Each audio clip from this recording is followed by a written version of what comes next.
Francesc Voltes.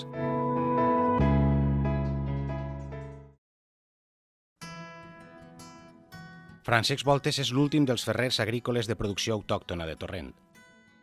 Un home que ha dut a terme al llarg de la seva vida una activa labor professional com a artesà del ferro i que ha aconseguit, gràcies a la seva feina, guanyar-se l'estima i l'afecte de tots els veïns de Torrent. Francesc és, a més, un torrentí que ha passat tota sa vida a Torrent participant en associacions i col·lectius culturals de la ciutat per a defensar els interessos de torrentins i torrentines. Tota la feina m'agradava. Fer un lligó, fer una corbella, fer un corbellot, fer un falsonet.